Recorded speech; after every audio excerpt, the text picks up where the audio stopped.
I'm Joel Bakan, professor of law at the University of British Columbia.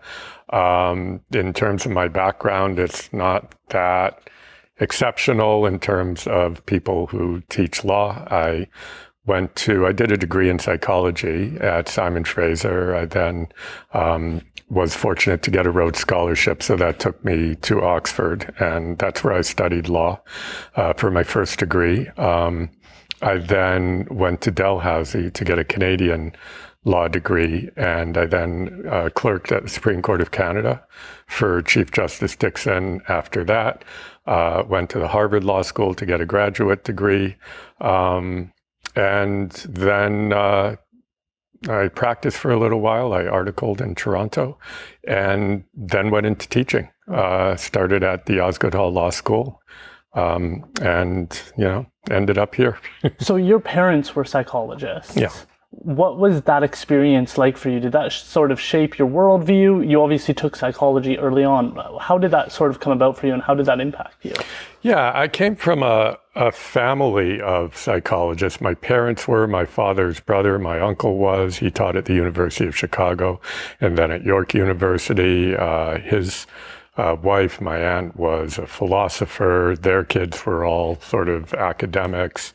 So there were a lot of academics. And I think more than just psychology, it was growing up in an academic environment, and an environment where scholarly questions were typical dinner table discussion, where there was a reverence for ideas and just a kind of sense in which that was normal. It was normal to sort of debate philosophical ideas and ideas about the self and human nature and science and history and politics and all of that. And I've only realized since getting into the real world that's fairly unusual. But that was my upbringing, and I think it created at a very early time a real kind of intellectual curiosity. Right. Curiosity about why the world is the way it is, why we are the way we are. What made you choose law over psychology? Because you obviously have a path sort of already paved for you, but you chose to take the legal route. What brought that about for you? Yeah, I think when you look at law and psychology, they have one thing in common. They're about human behavior.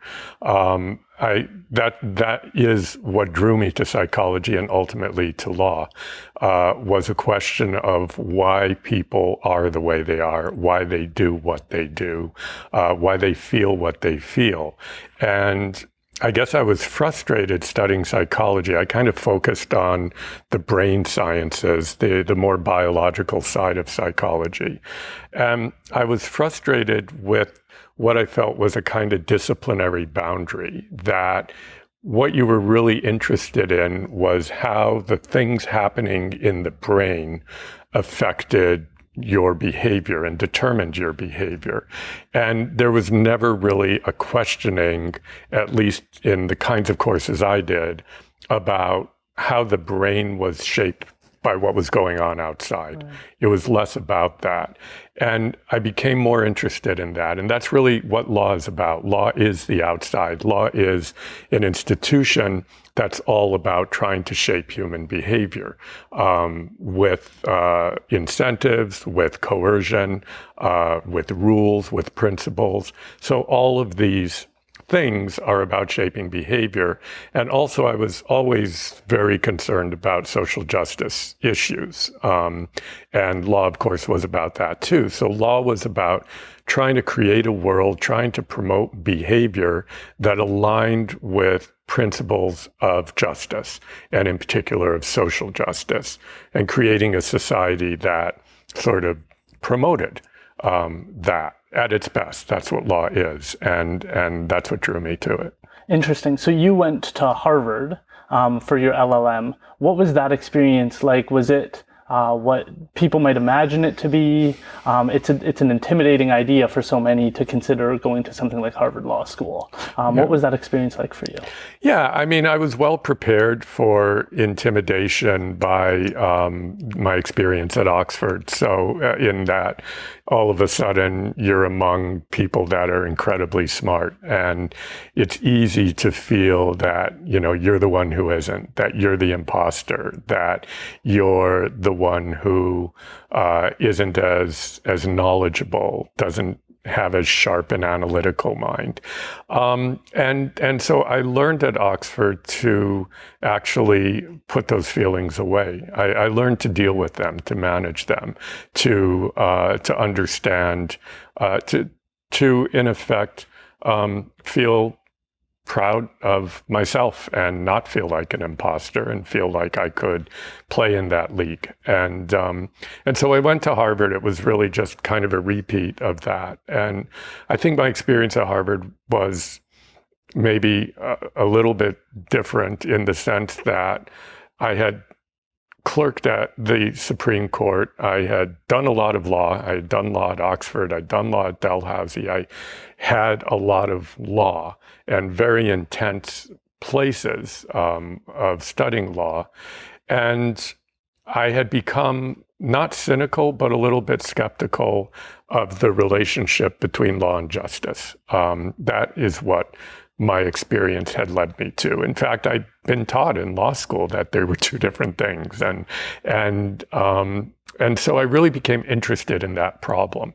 And that drew me to a school of thinking about law that was quite critical from a left perspective, called critical legal studies. And it drew me to the sort of, main mover in that school, who was a person named Duncan Kennedy. And so I chose to work with Duncan Kennedy and do my thesis with him, and learn about, I'd sort of learned about how law is constructed and functions and operates. But for that year at Harvard, I learned about how to deconstruct law, how to understand its hidden presumptions, which are often problematic, and how to think about law in a very critical way, in a very broadly critical way, not just, this law is bad and this law is good, but to think about the entire system of what's often described as liberal legality, the kind of Western legal system, and its conceits in relation to property, in relation to colonialism, in relation to the interests of workers, of women, LGBTQ plus people, of all of it, and just how the gaps between law and justice are not necessarily accidental. Yeah. So that's the feeling I think so many people have, just average Joe people, is that the law isn't there for them. That somehow, and I talked to Nikos Harris about this, of this challenge of a petty crime where you steal a chocolate bar, you end up in court, you're found guilty, maybe you get some prison time or maybe you're just asked to repay, but you have big corporations and the people who are responsible for really impacting the livelihoods of people across a country often just pay a penalty and they still make profit at the end of the day on whatever criminal activity they had. And I think 2008 might be an example of that. Is that what you were seeing? And was there a nail in the coffin for you where you went, this isn't what I thought it was going to be, this isn't the direction? Did something stand out to you? I mean, I think there are many, many, many instances of the law's sort of departure from justice. And I ended up sort of looking at a particular set of those issues in relation to corporate law and how it operates. And there's no question that we live in a legal system that is very, very punitive for what's called common crime and very permissive for massive crimes that are committed by corporations. So, whether it's 2008 or whether it's any scandal you can name since then, or it's the Deepwater Horizon explosion that almost destroyed the Gulf of Mexico, or it's the various crimes of pharmaceutical companies, when it comes to the opioid crisis. I mean, you can just go on and on and on. And, the justification for it is that, well, we need to allow for a certain amount of harm to happen in order to create capital, in order to, create wealth. But then when you look at how that capital and wealth is distributed, what happens is a pretty small group of people end up getting the benefits of all of these egregious things that happen at the hands of corporations. And it's sort of the common, ordinary people who end up suffering the detriments from it, which is what I try to show in a lot of my work. And it's not simply about petty crime versus corporate crime. When you look at, in politics, you look at the groups who have the loudest voices about law and order, about saying that, people should go to jail for 10 years for stealing a candy bar, or 3 strikes out, or whatever. The very sort of those who advocate law and order tend to also be the same people promoting deregulation of corporations. So it's quite shocking that that you see that, especially on the right wing of the political spectrum, parties saying law and order, well, except for corporations, they should be deregulated and allowed to self-regulate.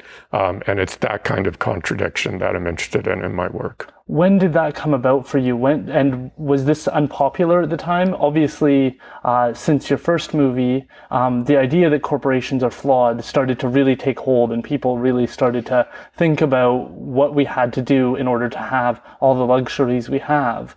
But at the time, it doesn't seem like that might have been a popular position to have, because within the legal field, the people usually paying the bills and supporting the legal profession are the corporations. So what was that sort of early journey like for you? Yeah, I mean, again, it was primarily an intellectual journey, in the sense that I had come into teaching law as a constitutional law lawyer. I was very interested in the Charter. And I wrote a book about the Charter at the end of the 1990s, published with University of Toronto Press, called Just Words, what was it? Constitutional Rights and Social Wrongs. And the basic thesis of the book was that constitutional rights didn't have much scope for addressing the real injustices in society, that those tended to be beyond the scope of the Charter because they were in the so-called private sector. So they were injustices about, they weren't injustices caused directly by legislation, but they were injustices caused by what might be described as the capitalist system writ large: inequality, racism, all of these kinds of things. And so when I finished that book, the conclusion of the book was, so I think that the real problem is the Constitution that we don't normally see, which is the whole network of laws that support this kind of corporate capitalist system: property law, contract law, and corporate law. And so I thought, okay, well, for my next project, I want to look at that Constitution. And in particular, I want to look at the Constitution of the corporation, because that seems to be particularly problematic, because of the way the corporation is created always to pursue its own self-interest. So that struck me as really interesting, and I began an academic study of that then sort of, through a whole variety of weird circumstances, ended up being a film and a popular book rather than a scholarly book. Interesting. Can you tell us about we're in a weird time where the Charter is being talked about a lot, and the ramifications of that, the goods, the limitations of it, the flaws. what stood out to you during that time? Because I don't even know if we always do a good job of realizing how controversial it was at the time, and repatriating and what that process looked like. Today, we all sort of describe it as something we take for granted a little bit. Yeah. So what did you see during that period, and what stood out to you as interesting about it? I think what's interesting about the Charter is, well, there are a number of things. I mean, one is that our entire constitutional system, including the Charter, is a colonialist instrument. And of course, the AFN opposed the Charter, as did the government of Quebec, because they saw it as a continuation of this colonialist legacy. But that's one story. Now we have the Charter, and I think the interesting thing about the Charter, if you ask most people on the street, what do you think your rights under the Charter protect you from? They would say, well, any kind of violation of my human rights, of my equality, of my freedom of expression. And what they don't know, including students when I asked this question in first year law, is that the Charter only applies to government. It doesn't apply to their employers. It doesn't apply to their landlords. It doesn't apply to anybody like that, only to government. And so that is interesting. And the second thing that's interesting about it is when it applies to government, the way the courts have interpreted it is it only applies to stop governments from doing things. So if government wants to do something to help people, to promote equality or something like that, that's not something the Charter is going to require them to do. They may or they may not do it, but the Charter doesn't require them to do it. So the Charter, A, it applies only to government, and B, it only applies in a way of saying you can't do this and you can't do that. And that's profoundly limiting in a world where much inequality and many of people's rights are actually restricted, not directly by government, but in other ways. And so it's that kind of contradiction, I guess, that I play out in that book I was mentioning, Just Words, but that I continue to think about as I teach Charter, and also as I'm involved in litigation now, because it's actually that problem is at the heart of a current case that I'm litigating against Twitter. Right. Do you think that sentiments have changed around the Charter over time? Because I certainly know that many Indigenous communities are very proud of Section 35 now and have a very different perspective on it. Do you think that's broadly true, that most sentiments around the effects of it have been viewed as mostly positive? So I think the first thing to note, and I don't want to be too much of a constitutional law teacher here, but Section 35 is not part of the Charter. But it has a really interesting analogical relationship to the Charter, obviously. But it is the section just after the last section of the Charter in the Constitution Act of 1982. Now, that doesn't really matter, but there's no question that despite initial misgivings by the AFN and other organizations, that Section 35 was a very kind of watered down commitment on the part of the Constitution to Indigenous peoples. It's turned out that the courts have, though it's taken them some time, the courts have, from the Sparrow case onward, really made, I'm not going to say it's anywhere close to perfect, but they're on the right path, it seems to me. They're on a path that attempts to actually give some real substance to 35.1.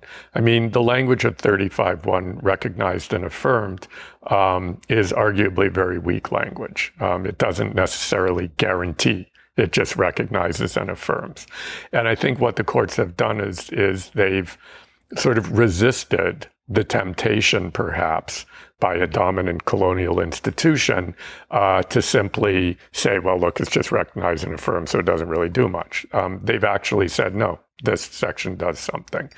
And I think there are ways in which, around some of the other sections, Section 15, equality, Section 2D, freedom of association, the courts have, in an analogous way to 35.1, taken a more substantial and more bold approach to those rights. And that's great. And in the case I mentioned, the Twitter case, we're asking them to do the same with respect to freedom of expression. But it's far from a perfect scenario. I think what I would say is the courts are on the right path, but it's not a straight line by any means. You've talked a bit about the judiciary and their role in interpreting these laws. Can we talk a little bit about clerking with Chief Justice Dixon and what that experience was like for you, and perhaps a bit about the Oakes test? Yeah, sure. Clerking with Chief Justice Dixon was an amazing experience. I mean, I'm now, I don't know, probably 40 years away from it, maybe more. And it still remains a kind of seminal experience for me. I learned more about law during that year at the Supreme Court, I think, than perhaps in any of my degrees.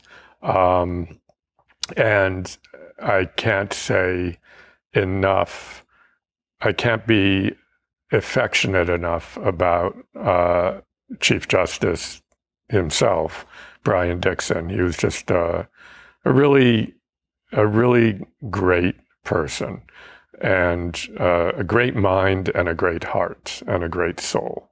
And we had a really great relationship, a working relationship and personal relationship. So yeah, I just have very fond memories of him and of that time. There were big cases that we worked on during that time. We worked on the whether the right to strike is protected by the Charter, and Chief Justice Dixon dissented when the court said that it isn't. He said it should be, and that position has now been vindicated. Now a majority of the court has adopted that position. And the Manitoba language reference was a huge case. It was the first case. I remember my first day of work coming into the chief's office, and he had these stacks of books, litigation books, factums and books of precedents and all of that, put together by the lawyers in this case, which was going to be heard. Or I think which had been heard. And this was the first day of my clerking job, and this was a huge case. It involved whether or not the entire legal system of Manitoba was invalid because the laws hadn't been enacted in both English and French over the years since 1870, when the Constitution said they had to be. So everything that had been done only in English, and therefore was technically constitutionally invalid. And so the court was faced with whether they were going to invalidate the entire Manitoba legal system, which of course means every incorporation, every marriage, every legal act done would be invalid moving forward, which was crazy. And a huge intellectual challenge as to, on the one hand, you can't do that. It's impractical. And on the other hand, the Constitutional demands you do it. And so that was the pickle that the judges were in. And Chief Justice Dixon said, this will be your first assignment, right? Go figure this out. And so I went off and worked on it, and it was hard, and sort of crafted some kind of an idea that we talked about, and that ultimately seemed to work. And then, of course, there was the Oakes case, deciding sort of what the scope of Section 1 is. And that was huge. I mean, the way that happened was a decision had been drafted by another clerk, actually, before I'd come. And up to that time, the way the court dealt with Section 1 was just kind of, they'd spend all these pages talking about the right, be it, presumption of innocence in Oakes, or freedom of religion in Big M, all these big cases. And, they all this fine analysis and everything. And then they get Section 1, it's like, okay, well, we think it's fine, or we think it's not, in like one paragraph. And And the Chief Justice, and this was how the Oakes decision read. And the Chief Justice said, we just can't do this anymore. This is too arbitrary. It's not principled. We need a test. And so that was the task that I became involved in, working with him to try to figure out a test. And the end result of that was the Oakes test. Can you walk us through the Oakes test? Because I think for so many, the law can be so intimidating for average people. They're like, I could never practice. Like, I've talked to people and they go, I can't believe you went to law school. Like, it's a whole different thing. But I think there's something to be admired about the Oakes test, about these simple, perhaps short sentences that bring such complexity, that really humble you to a problem, and you have to work through, very similar to a math problem, how to come to a decision. And you have these guiding principles that shape your perspective, and that really is the law. But for so many, it seems intimidating to read a legal case. It's intimidating to go into a courtroom. So can you walk us through that test and maybe how it came about over time? Yeah, sure. I mean, the test, I mean, first, picking up on a point you're making, I just think there's a lot of unnecessarily obtuse writing in law. And it's not that you can simplify everything and, we need to have plain language and all of that. It's just that sometimes judges are simply, I think, not clear enough in their own thinking. And then the end result becomes a sort of muddle. And we as lawyers and law students have to then sort of grapple with that. And it's not a criticism of individual judges so much as it is of a system that just works them too hard. There just isn't the time. There aren't enough judges, perhaps. There isn't the time to really deliberate, think something through, and write something that's really clear and really well thought out. So a lot of times we end up as law students being, as you say, intimidated and thinking, oh my God, this is so complex and difficult, I can never understand it. Whereas really what's happening is it's just not very clear thinking and writing, and it's not our fault. So yeah, I mean, Oakes, I think, does make an attempt to not do that. And it's based on, the research that I did as a clerk was in many of the traditions of legal thinking that have had to deal with this problem of how do you both grant people rights, but also leave enough wiggle room for the state to function. Because sometimes it is necessary to restrict individual rights for the collective good.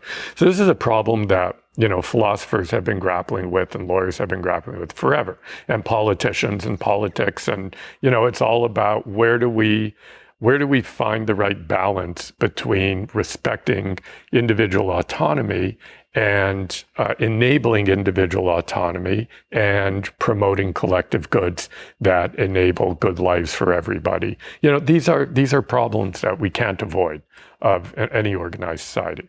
And so in the German and European constitutional law system, going back to sort of legal philosophers like Hans Kelsen and others, this idea emerges called proportionality. And it's this notion that it may be okay to restrict rights if there's a proportional relationship between the harm that's caused by the restriction and the good that's caused by the restriction. And it may be okay to restrict rights if there's a proportional relationship between the goal of the government on the one hand and the means that are deployed to achieve that goal. So those are kind of the two different dimensions of proportionality that you see when you read in this literature. And the Oakes test is really an attempt to bring together into a test the last 100 years of thinking about proportionality. and to do it in a kind of ladder way, to do it in a way that says, well, maybe there's a rational connection. You have to show that as a minimum, but you also have to show that it's the least impairing way. You don't want to impair rights more than you need to get to your goal. So the way the Oakes test works, you asked, is you need initially to identify the purpose of the writer of the legislation. And then you need to ask two basic questions about it. The first one having two parts. The first question is there proportionality between the means and the ends? So is there a rational connection between the means and the ends of the legislation? Are the means the least impairing of the right to get you to the end? So that's kind of the two-part first question. And then the second question is there proportionality between the good effects of the law and the bad effects of the restriction of rights that it causes? If the good effects outweigh the bad effects, then you meet that test. And so all of those tests you can find in different ways when you read this sort of scholarly literature and look at cases from, say, the European Court of Human Rights and the German Constitutional Court and others. All of those tests are kind of there in different ways. What the Oakes test does is it kind of brings them all together into a coherent metric. And I think what it ultimately does, from a jurisprudential perspective, there's a legal philosopher named Ronald Dworkin.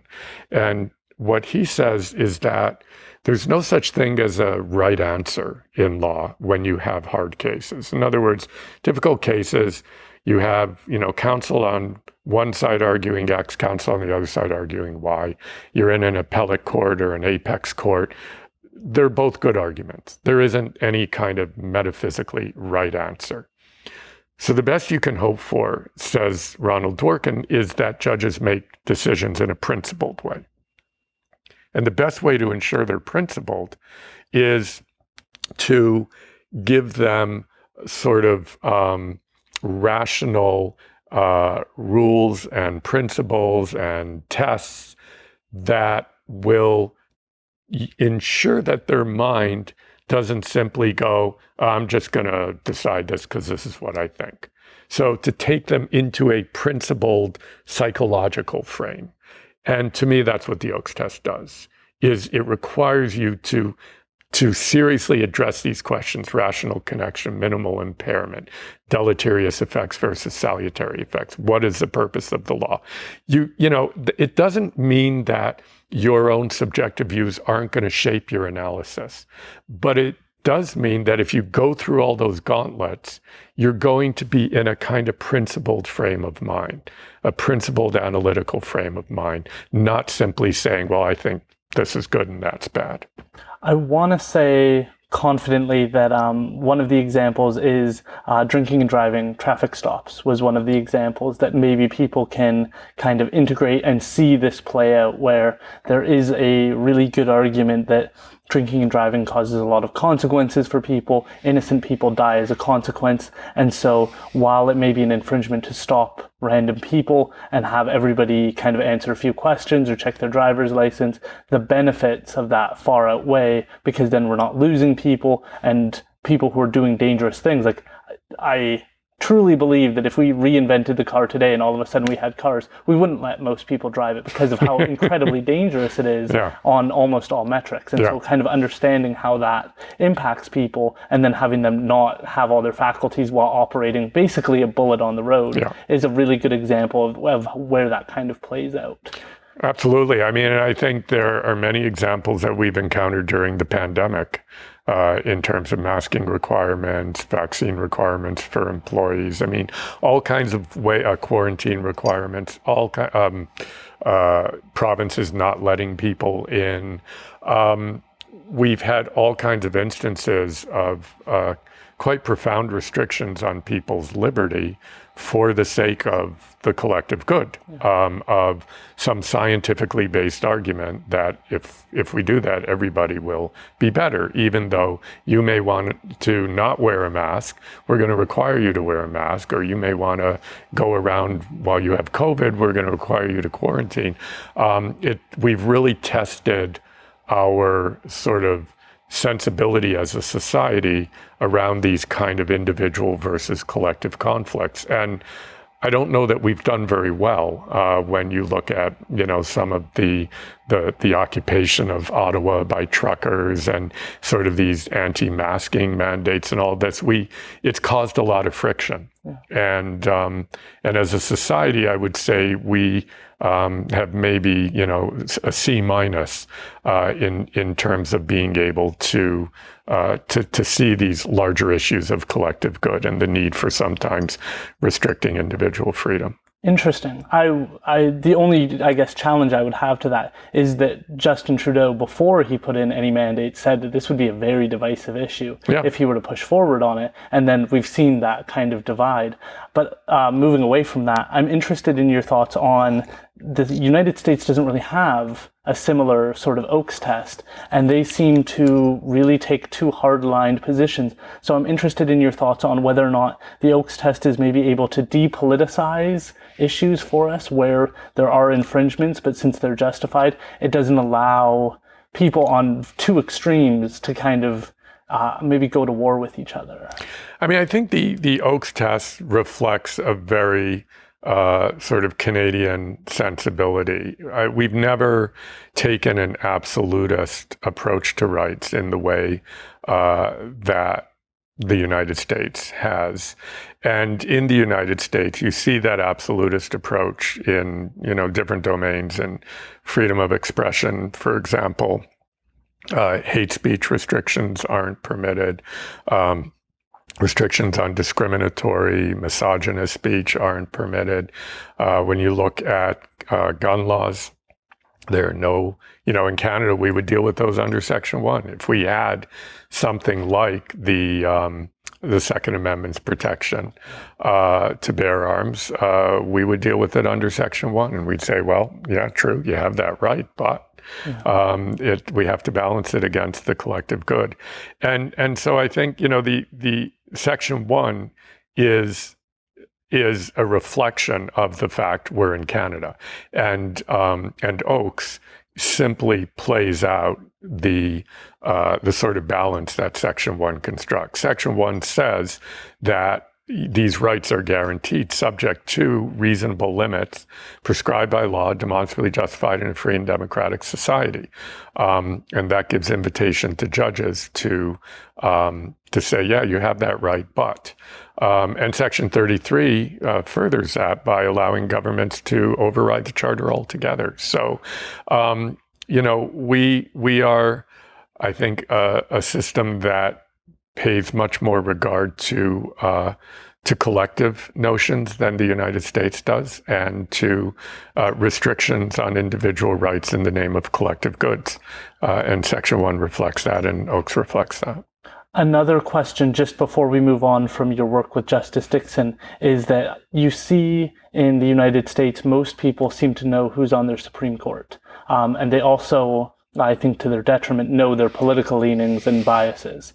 And it's very different in Canada. I think our disadvantage is most people don't know who our Supreme Court is made up of and how they approach things. I think Beverly McLaughlin has set a tremendous example. We have images of her here at the law school, and a very admirable person, but not an overly well-known person to the everyday person. There might be benefits to that, but you got to see the work that goes into shaping our society, making sure that governments are held accountable. What was that experience like? And do you think we could do a better job of maybe hearing from those people in a non-political sense, of just knowing that these are we know who Justin Trudeau is, we know who our average prime minister is, but we don't get to hear from the people who are usually the person holding people like him accountable. Yeah. I mean, I think it gets at, this is not a perfect constitutional system. There's something highly imperfect in the fact that 9 fairly anonymous, as you point out, really smart lawyers, basically, are deciding what democratic governments can and can't do. That's a problem. And at times in history, it's been a huge problem. And you see something, for example, in the United States, the current Dodd's case, the abortion case, and you have a change in the Supreme Court, and all of a sudden, all of these rights are totally wiped out. Whereas people on the other side of that debate, people who are anti-abortion, would say, well, these judges just created these rights out of thin air in the 1970s in Roe and Wade. So you have this problem that it's very undemocratic to have these 9 individuals who weren't elected by anybody deciding what those people who were elected by everybody can and can't do. But the other way of looking at it is you can't really have a democracy unless certain rights and freedoms are protected from the democracy itself, from the majority. So the right to vote, the right of freedom of expression, all the rights that we have in the Charter are necessary in a democracy. And if you leave it to the people who are elected to decide what those rights mean and what their scope is, then the fear is they'll do it in their own political self-interest. And so it's an imperfect system to have so much power in these judges. Now, would it help if people were more aware of who they were, what their values were, and perhaps, taking your point a bit further, more involved in deciding who gets appointed to the court? That's a tricky question. I mean, part of the reason why we're so aware of the different judges in the United States, and most Canadians, if you put a microphone in their face on the street, would be able to name those judges before they can name ours. But part of that reason for that is because the courts become so politicized, and that each of those judges is associated with a particular sort of ideological position. And I would say it's a nice thing. It's a good thing that I would like to think anyways that our Supreme Court of Canada members approach things in a more principled way rather than a kind of crass ideological way. And I think that's the case. It's certainly been the case historically. But having said that, it's still the case that the Supreme Court of Canada in its current composition is highly unrepresentative. There are 3 members of Quebec, but there's no Indigenous member, for example, which is, I mean, given that, our sort of current way of thinking is that there are 3 kind of founding peoples of Canada, French, English, and Indigenous. And the fact that there's no Indigenous member of the court, I think, is just intolerable.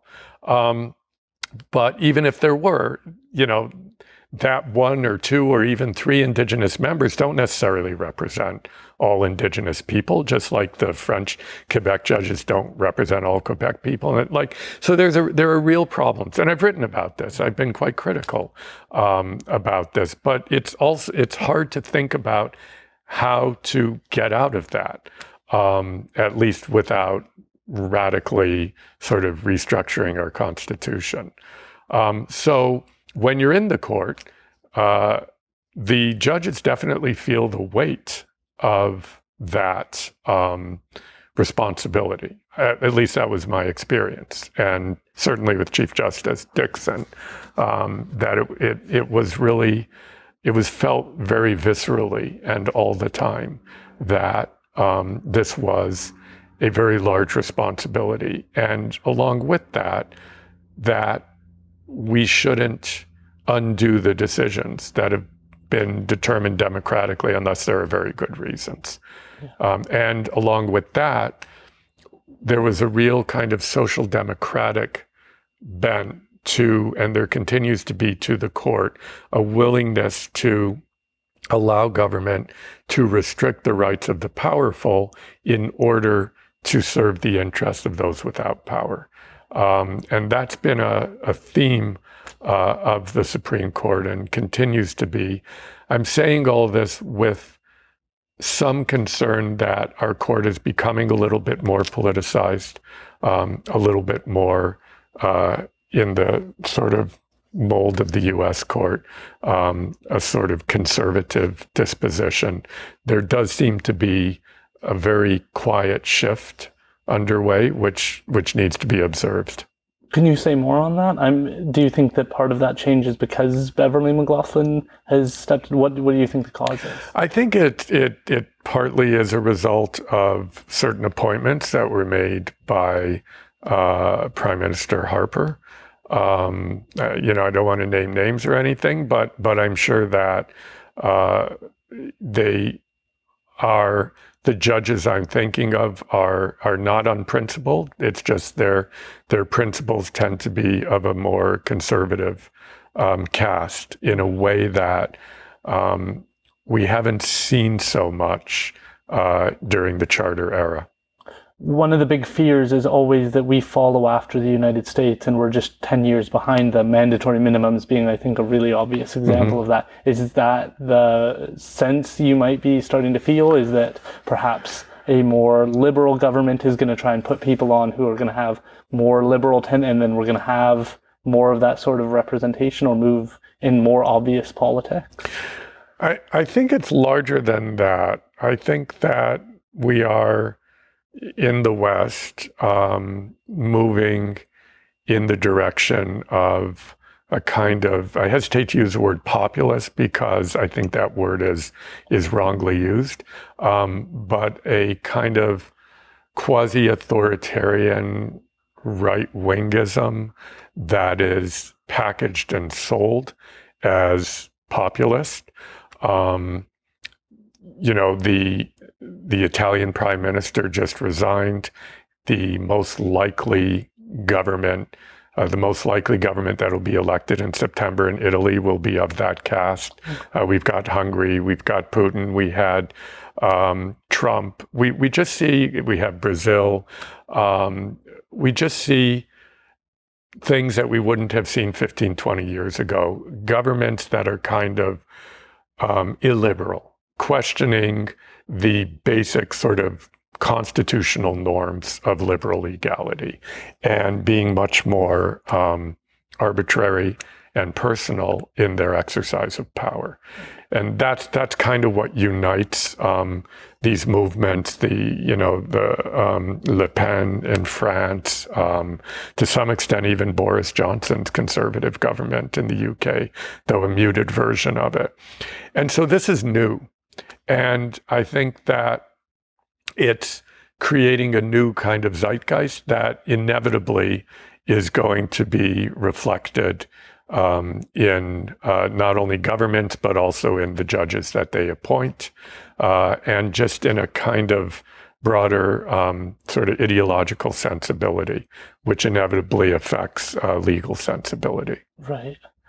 You talked a little bit about dissent, and I find that most of my professors actually admired the dissent. So when the Supreme Court comes to a decision, certain judges are able to have an opinion that differs. Sometimes it's on a more minor detail. Sometimes it's on a larger issue, and they fully dissent and move in a different direction. Sorry, there's a concurrent decision that's different, right. But there's smaller issues they'd like to see changed, and then there's a full dissent.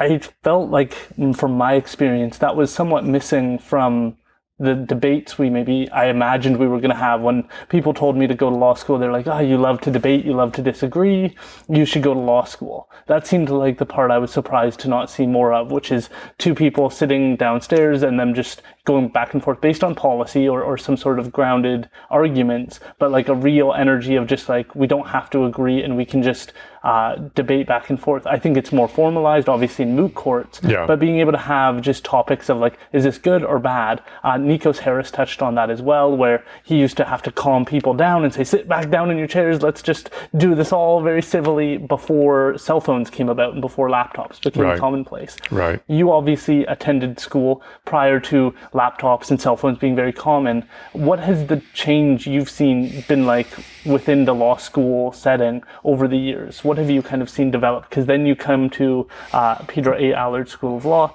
later on. So what has that been like?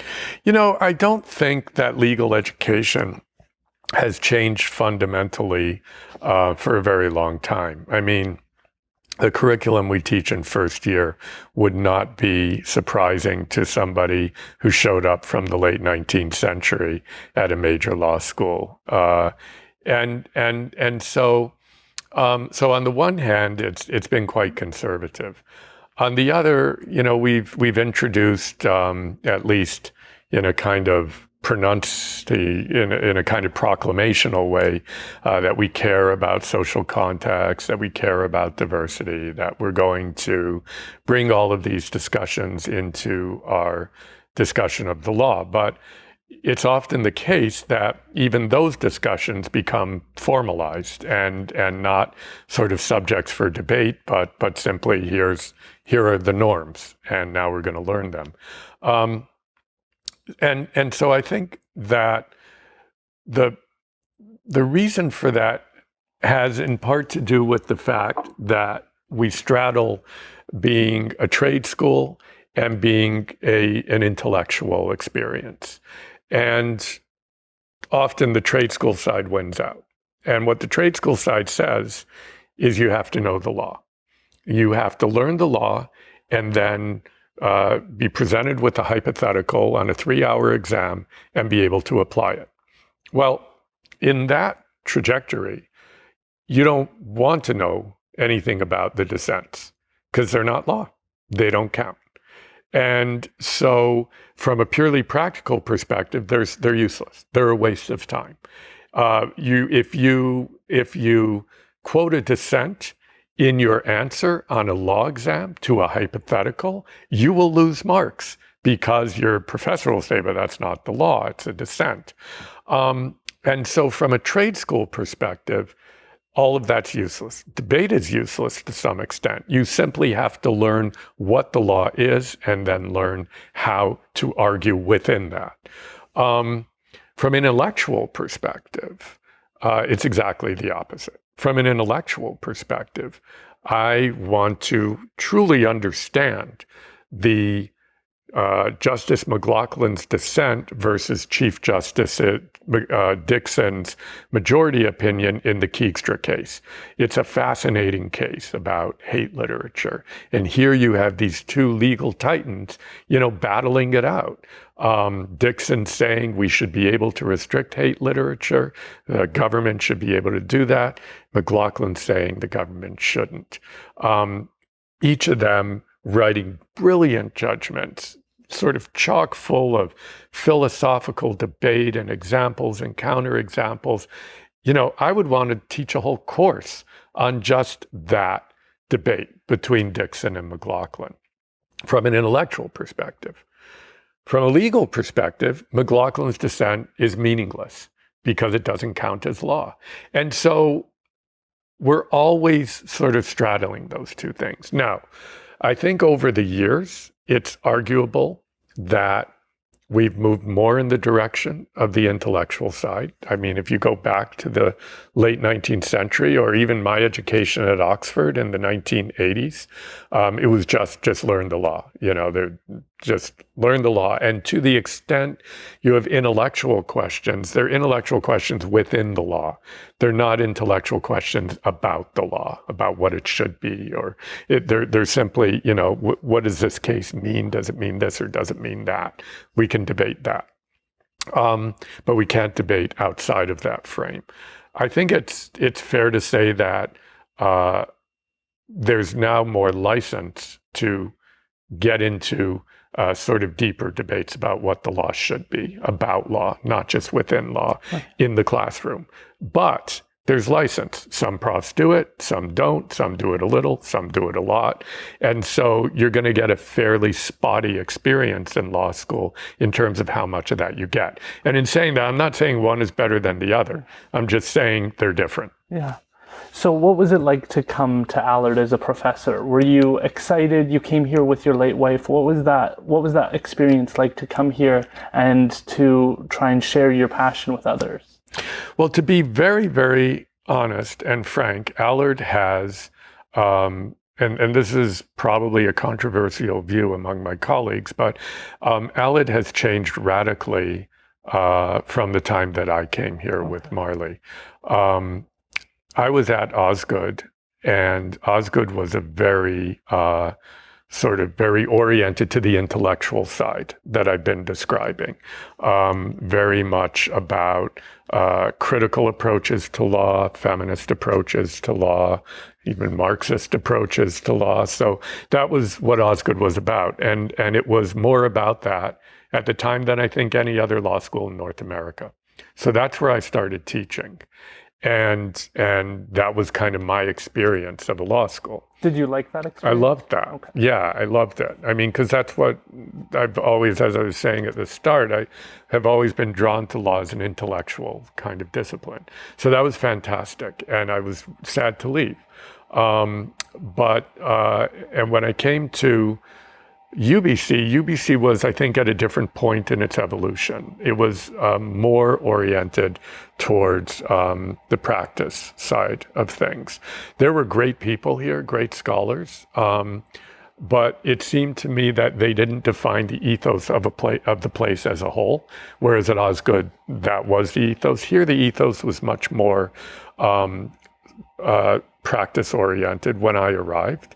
And it wasn't that you couldn't do intellectual work. In fact, I think Marley and I were hired here and embraced positively because the faculty wanted to expand that kind of work. And there were already people here doing that kind of work, like Elizabeth Grant, who's still here doing fantastic work in that way. But there was a strong orientation to the bar and bench, to the local bar and bench, that kind of defined the overall ethos.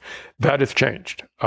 We are now, we've gone almost 180 degrees. We're now a much more like Osgood was in those days, a much more kind of intellectual law and society, feminism, all these different approaches to law kind of school. Right.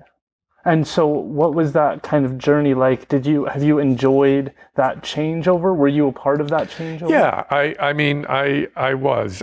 Fortunately, Justice Lynn Smith, who was dean of the law school, appointed me as the chair of the appointments committee for a few years. And I really saw it as, and as did she, as kind of an important project to try to bring more scholarly scholars into the law school, to try to build the kind of law and society, law and context, feminism and law, to try to build those approaches. And Marley and I were both very much involved in trying to steer the law school in that direction. And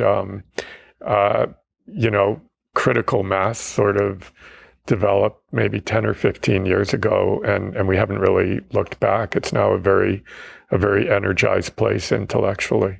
You you went through a lot when you lost your wife. I'm wondering if you can tell us a little bit about that, because you tried your best to make something positive out of that, and I think that's something that I saw that was incredibly admirable. I can't imagine what that experience was like, but I'm wondering if you can talk a little bit about that.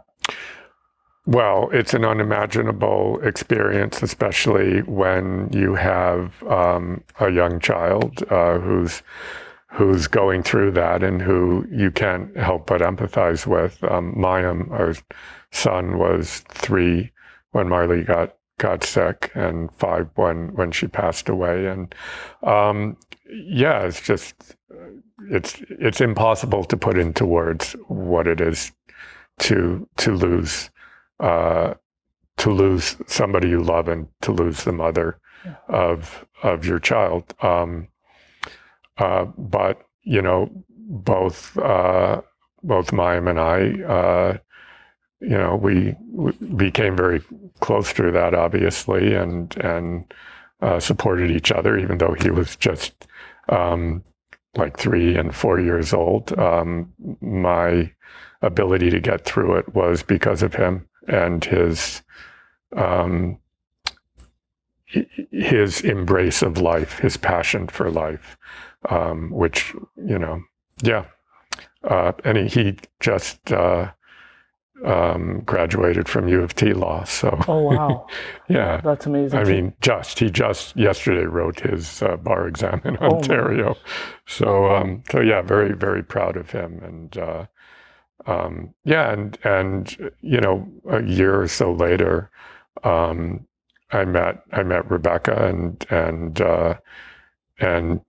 her daughter Sadie was Mayim's age, and so we pretty quickly became a family, and it was wonderful because now Sadie had a brother and Mayim had a sister, and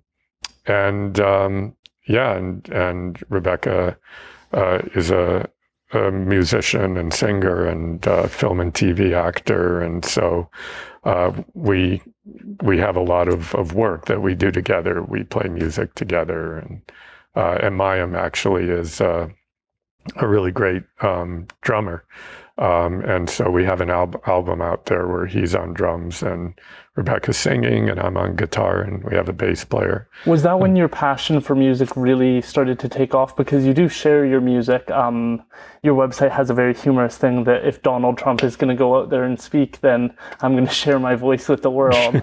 And I thought that was very humorous. But is that when that really started your passion for music? Obviously, you had a background. No, my passion for music started, I think, when I first heard the Beatles when I was 5 years old. And I played music professionally starting when I was around 16 years old. I had played guitar in rock bands and stuff from the time I was very young, like 10 or 11. And in high school, I became involved with the jazz band. And so I very quickly kind of really developed a passion for jazz and started playing jazz and played with, in Vancouver, some of the people who are now kind of the icons in the jazz world in this city. I still play with them sometimes. So yeah, through high school and university while in Vancouver, I was playing jazz often on a professional basis. And then in Oxford, there was a jazz club and we formed a band, and we were playing gigs like, I don't know, twice a week because we were like the only jazz group in Oxford. And so we were playing parties and balls and pubs and did a lot of playing at Oxford and sort of haven't looked back. But I tell Rebecca she's the best musician I've ever played with. And for me, like I played with a lot of really great musicians who have gone on and had great careers, but we have a very symbiotic sense of jazz and other kinds of music, and so it's just very, very easy to play with her. And the same with Mayim. So it's been a delight playing with Rebecca. Mayim's not here anymore, but yeah, and we still play together. And I also play in a rock band called the Eliotonics. We just finished an album. So amazing. One of the questions I guess I have is, one of the challenges I think just academics in general seem to face is a sense of, over time, maybe elitism or a sense of ego about how much they know, and then they feel like they can't relate to the average grocery store worker because they're so intelligent. But it seems like you have an admiration for your wife. You have so many different interests that I think keep you humble, that allow you to stay a student and continue to learn and enjoy. I'm just wondering what that journey has sort of been like. Yeah, I mean, I love intelligence, but intelligence takes so many different forms. I mean, Rebecca is absolutely brilliant. I mean, to be able to, I just am in awe when I see her ability to understand text and turn it into a character, for example, or write incredible songs like that are just like unbelievable melding of poetry and music. And she actually edits my books because she has just a real sense of language as an artist who works with language, and really provides great notes. And in fact, 2 of my books she's done the audio book for, because she's also a voice artist. So her intelligence, our daughter Sadie's incredible intelligence. I mean, she's not an academic, but unbelievable perception, and that again, just I look at different people. I mean, those are just people in my life, but different people, musicians I work with, just people I know, people in the film business, crew, people who do sound or shoot, or many people in the different things I do. And I'm always just intrigued, curious, and kind of gobsmacked by the intelligences that they bring. And so I think for academics who think their form of intelligence is somehow, and I would add, your common 5-year-old that you talk to, who will say something and you'll go, what?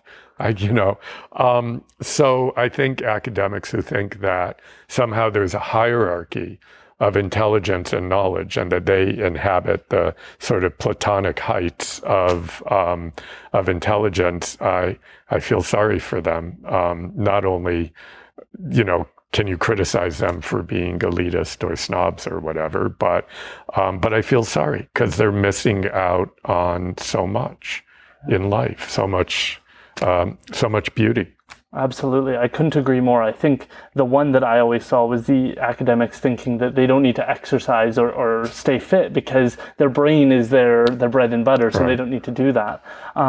Then the corporation comes out, and you start to break down, and it sounds like you use your background in psychology to sort of diagnose and pull out a problem that you had been thinking about over the years. Can you talk about what it was like to write that first book and to have such a strong response?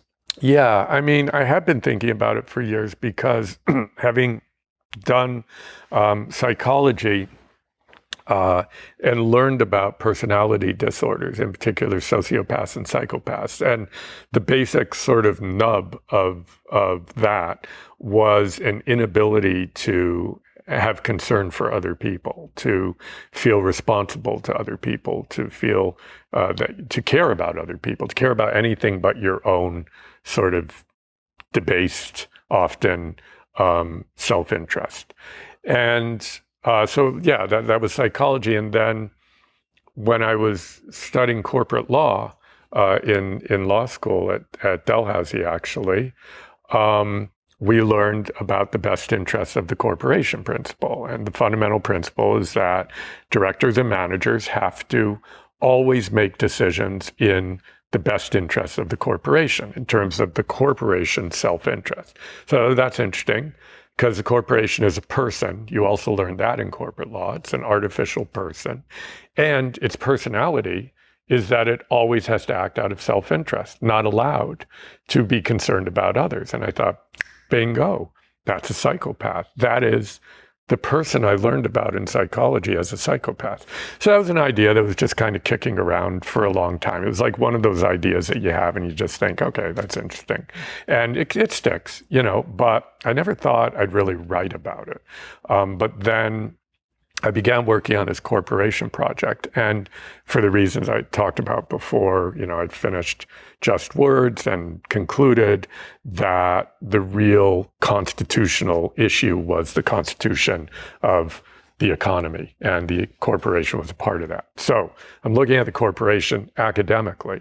And a colleague of mine here, a friend of his passes away, and he's Jewish, the friend is Jewish, and at a Jewish funeral, you need to have a certain number of Jewish pallbearers. And so he asked me on behalf of his friend, could I be a pallbearer? I don't know this person at all. I said, sure, I will. And so I go, I do that. Another pallbearer, who's also a friend of my colleague here, is a guy named Mark Akbar.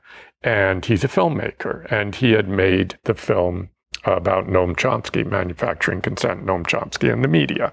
And I loved that film. And so after the funeral, we're at the sort of reception kind of thing, and we start talking. He's like, yeah, I'm Mark Akbar, and I made that film. And I'm like, oh my God, that's one of my favorite films. I'm kind of starstruck.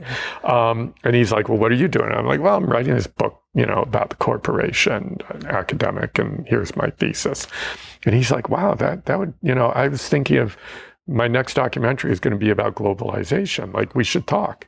And so we start talking, one thing leads to another, and we're making a film together. And the book then moves in a more sort of popular direction, because now for the film, we're thinking about interviews, doing like what you're doing, talking to interesting people, putting together stories. And that's not academic, right? That's not sitting in the library.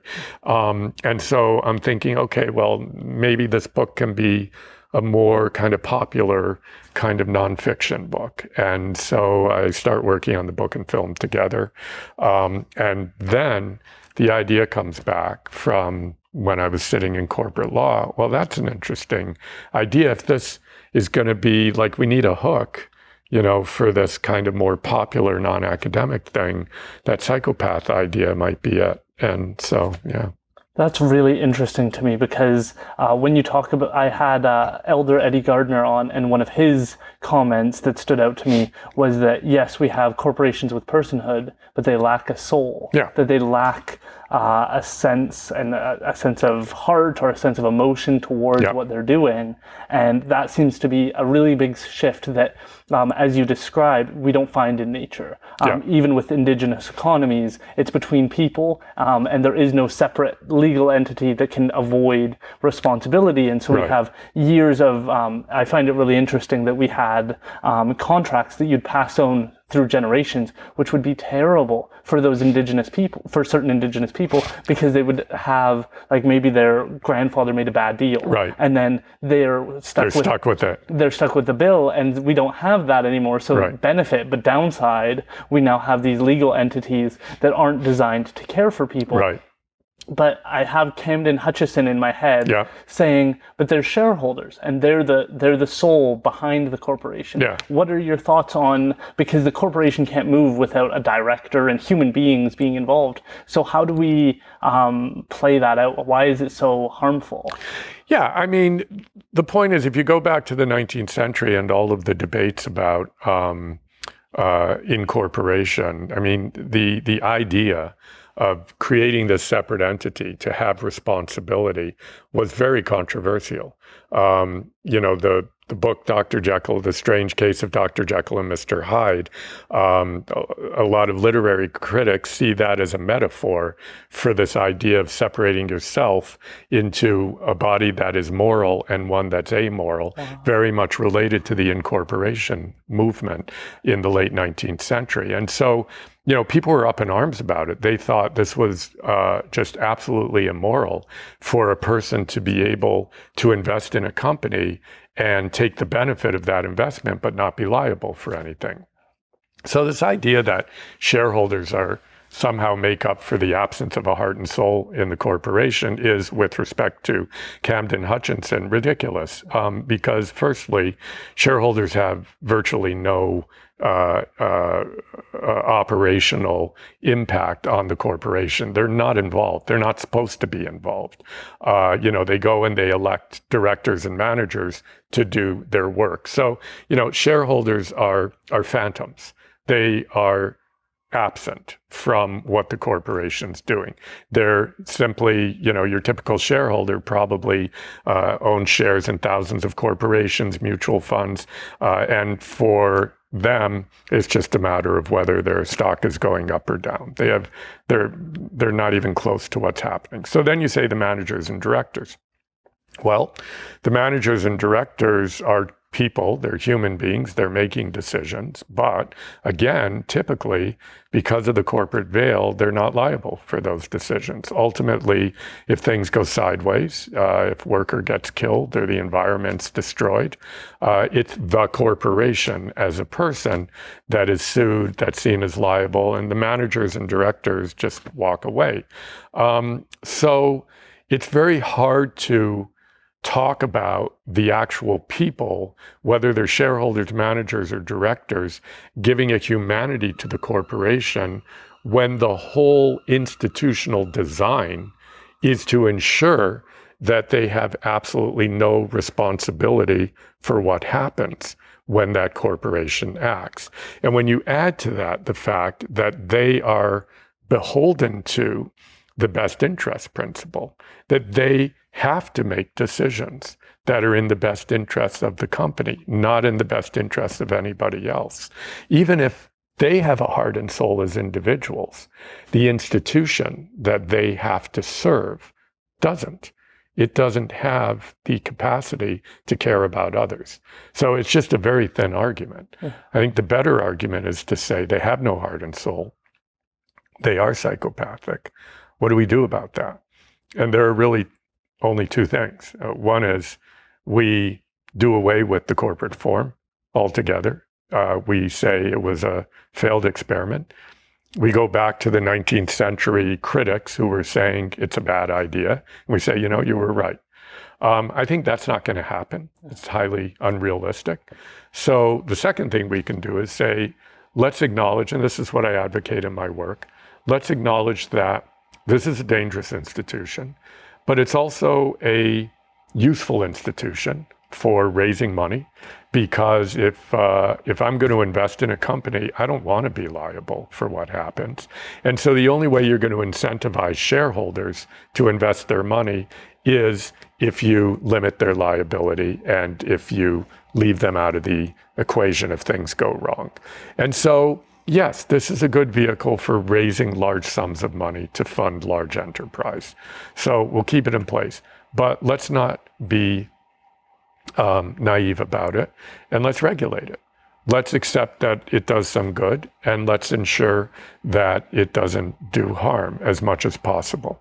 When we're talking about corporations, should we put it into context, though, that you're referring to bigger institutions that are usually national or global, because there's so many local small businesses that are incorporated, that are trying to do good in the community, trying to shop local, trying to have some sort of strategy. I just spoke with Taco Rio, and they said they opened in the morning during the pandemic, not because it was going to be good business, but because they wanted to keep on those staff members they had found that were real diamonds in the rough, that they wanted to say, hey, we're going to invest in you now when maybe we're not going to make a lot of money during this period, but we're going to show you your value now so that when we come out of this, you still have employment, you know that we care about you. So when we're talking about this, are we talking about the top 10% of kind of corporations, the most wealthy? I mean, I'm very clear in my work to say I'm talking about publicly traded companies, because the difference between a publicly traded company and a private company, especially a small company, is that in a publicly traded company, because you have anonymous shareholders, you have the law saying to the managers and directors, you have no choice. You can't decide if it's not good for business to serve your employees. You always have to make an argument as to why it's good for business and why it's good for your shareholders. So that's my only beef, is with that kind of company. When you're dealing with non-publicly traded companies, sole proprietorships, whatever, it is up to the people who run that company to decide how much money they want to make and what sacrifices they want to make. If they sacrifice the business's interests, they're the ones losing. And if they say, I want to sacrifice my interests for my employees' interests, good on them. And that's great. I have no beef with that. But in a publicly traded corporation, they can't do that. They can never say, well, we're going to sacrifice our shareholders' interests in order to serve the employees or the environment. They can only say, maybe we'll sacrifice the short term of our shareholders' interests because in the long term it will benefit the company. But they always have to act in the self-interest of the company. Right. So what was the response of the first movie and book like? Was it surprising to you? Was it really motivational to you to see your work really change the perceptions in the mind? There's certain points in time that really stand out to us, that really shape our perspective on a topic. And I think that was your movie. It really helped us understand the problem. And then you see Occupy Wall Street and you see these different issues. They're all touching on something that you sort of helped kind of get us talking about. What was that experience like for you? It's still ongoing. I mean, I feel really pleased that work sort of dropped at a time when people were really concerned about these issues, and that it somehow answered questions that were very much at the front of people's minds, and gave people a way to understand and talk about things that I think, I'm not going to say precipitated the Occupy movement, but I know the book and film were well known to the movement's organizers, one of whom is in my recent film, Michael White. And Callie Lawson, who lives in Vancouver, who was a big, he and Michael White were kind of the two people who started the Occupy movement, and both of them were very well versed with the film and book and sort of fellow travelers and all of that. So yeah, I mean, I think that movements and shifts in thinking and these kinds of things, resistance, these kinds of things are overdetermined. They happen in response to many different factors coming together.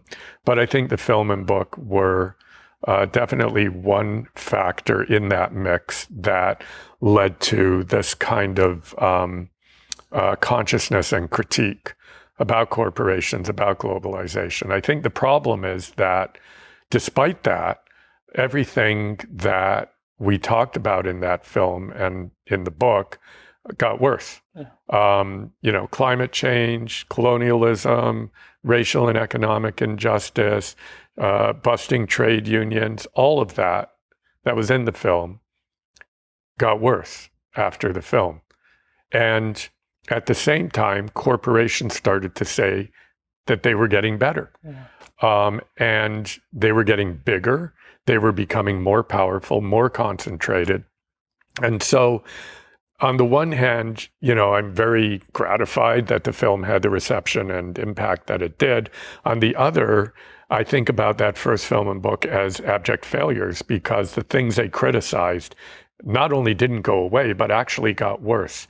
And it was right around that time that corporations really started to double down on the idea that they were good guys now, that they were good actors. And it's because of that I made the second film and wrote the second book. That is what I think is particularly terrifying to me, is that through so many different ways, you have branding now that says that you're green, that you're moving in the right direction. And then I spoke with Peter Ross, who's an internationally known ocean pollution expert, who talks about how our polyester is terrible for our oceans and impacting the Inuit and all these people. And so the problems haven't gone away. And so what was the early stages of starting your next chapter of this? What kind of was the catalyst that said, okay, we gotta go now? Yeah, I mean, unlike most things in life, I actually do remember the exact catalyst, and it was 2014, and we were doing a big 10th anniversary celebration for the first film. So we rented a theater downtown. We showed the film, we had a big party, champagne, isn't it great? We did this film, it had this impact. And about halfway through the film, it just hit me that this film was a total failure because, and this is before Trump still, 2014, because the world was going in a direction of more corporate power, bigger companies, worse climate change, worse pollution. Everything was, going in the wrong direction. And corporations were somehow getting away with running this line that they were the good guys now. They were the solution to the world problems, no longer the problem. And so all that kind of came together, and I thought, time to do a sequel. And around that, and so I was talking to Mark Akbar about it, and about a year later, one of the producers of the film, Trish Tolman, called a meeting with Mark and me and said, why don't you guys do a sequel? And so it was already on my mind. And then we started. And what was the mindset for this one? What was different, and what did you want to see discussed that maybe wasn't getting the level of depth or analysis that you thought it deserved? I think there were 2 points that I wanted to make in this film that really distinguished it from the first film, that built on the first film, but were different points. And the first one was that this argument that corporations make that they are now woke or socially responsible, sustainable, good actors, stakeholder capitalism, whatever you want to call it, is fundamentally a deception. It's not that some corporations aren't doing things better, aren't more recycling or whatever, but as a whole, this idea that the corporation has changed is belied by the fact that it hasn't institutionally. There's nothing in the law that has said the corporation as the law constructs it is any different than it was before. And so it's a massive deception, and we need to grapple with that. The second point I wanted to make was that it's not only a massive deception, but it's a profoundly dangerous deception. And the reason it's a dangerous deception is because it's part of a narrative that's saying that corporations are now publicly minded institutions, and therefore we don't really need governments anymore. They can do what governments do because they've morphed into something that is like government, publicly minded, concerned about the public interest. And that's why I spend a lot of time at Davos, at the World Economic Forum meeting in both the book and film, because that narrative is very powerful there. And so it becomes a way to justify deregulation. If corporations have a conscience, why do we need to regulate them? They'll do the right thing by themselves. A way to justify privatization. If corporations are good now, let's let them run our schools and our water systems. And our prisons. And our prisons. They can do a better job than government. So that was kind of the insight that I really wanted to drive home, is that this whole new corporation movement, this idea of the good corporation, is actually part of a massive play for power. And that's how it's unfolding. And I think that's a really chilling message, because it is part of why democracy is so vulnerable at the moment. It's not just the rise of right-wing authoritarianism, but it's also this idea that somehow we can be governed better by good corporations than by democratic governments.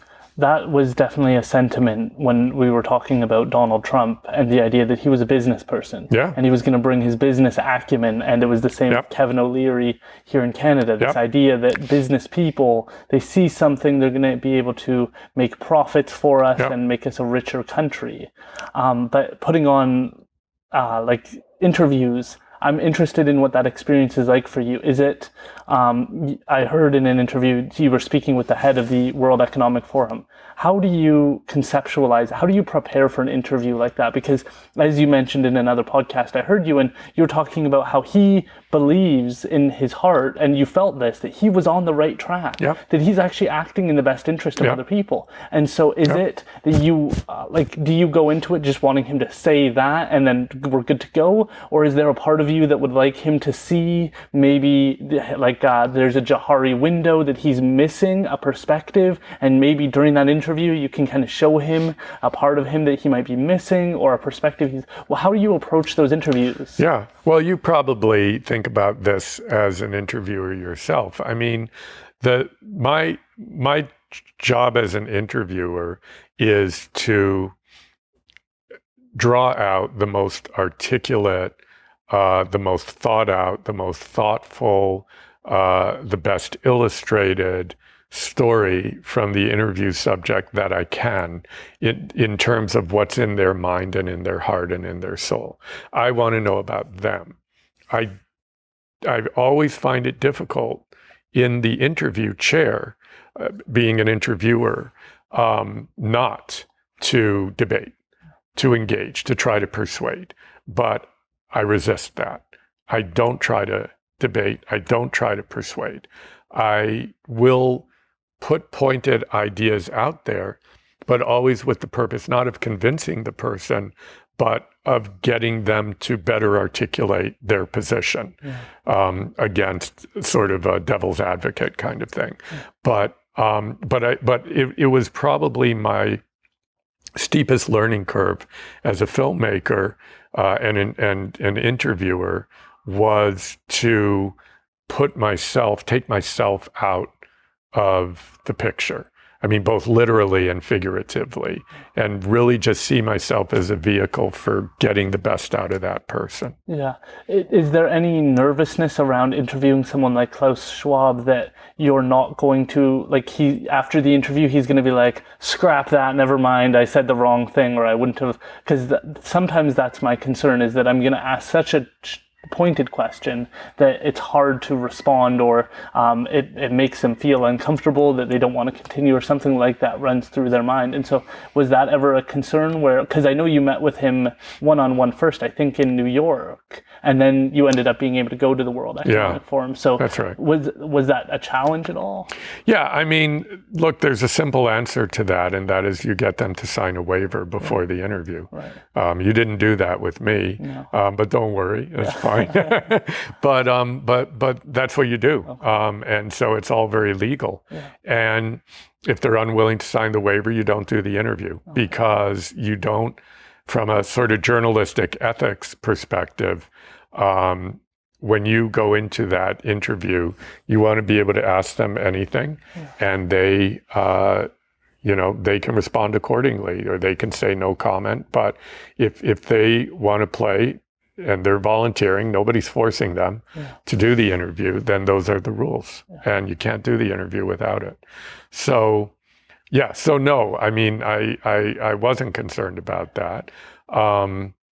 My main, I mean, I don't really get nervous, but my main sort of work before an interview was to get into the right space of keeping the person interested enough in their own ideas to talk about them in an exciting way. Yeah. And we had a particular technical thing that our director of photography used, whereby I would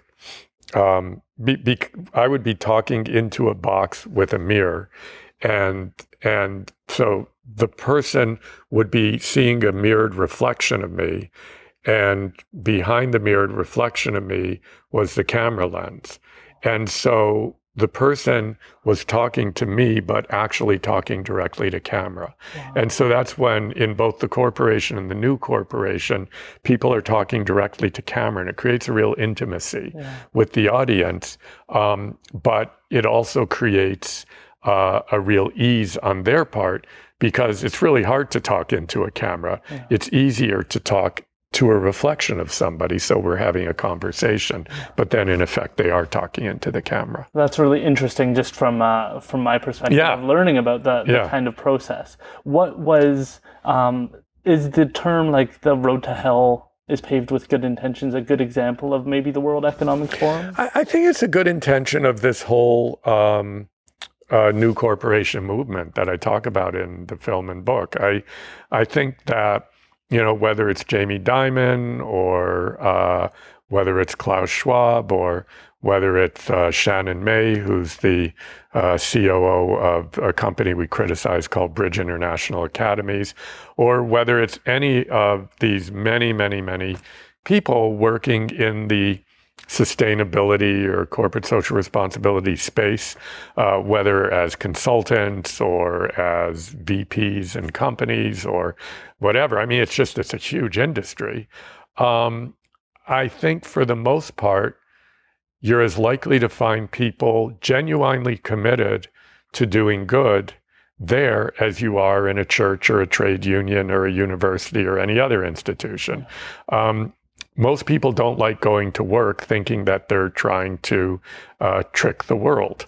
You know, they like going to work thinking that they're doing something that's meaningful and positive and good. And I think most people in this space do think that, which makes it that much more powerful and more difficult. And dangerous. Yeah, I don't think it's just a sham. Yeah. What was it like to be there and to understand that, like, all you kind of described it as like all the most powerful, influential people in this one room? Was that at all, like, that would be a trip for me, just to be like, oh my gosh, like, how did that come? Oh, it was very cool. You know, going around there and seeing, you know, passing Trudeau in a corridor, and you know, the Trump was there, and Merkel was there from Germany, and the Prime Minister of India, Modi, and I mean, it was surreal. Everybody in this kind of small ski resort, tons of snow. It was really cold, and we had this chalet up on the side of a mountain that I don't know how we got it, but for us and our crew, which was about a 40-minute drive from the site. And it was really touch and go, these kind of sort of windy ice roads going up the side of a Swiss mountain. So it was definitely an adventure. What was your biggest takeaway? My biggest takeaway was that the most powerful people in the world think they're on the side of the angels in propagating what is basically an undemocratic global political and economic sphere. Could you explain that? I listened to that podcast, so I know exactly where you're going with this, but could you elaborate on how it becomes undemocratic? What that sort of looks like? Yeah, I mean, it's very simple. The corporation is not a democratic institution. I mean, it may be quasi-democratic for the shareholders that are its citizens. And I say quasi because even they don't have many rights. But certainly for 99% of the people who suffer the consequences of whether it's high prices or as is current today, or pollution or climate change or colonialism or horrible work conditions, exploitative work conditions, or unemployment, or all the other things that the corporate sector does, the people who suffer those consequences have no say in what corporations do. And, you know, the argument is, well, they can, you know, vote with their dollars. Well, a lot of them don't have dollars.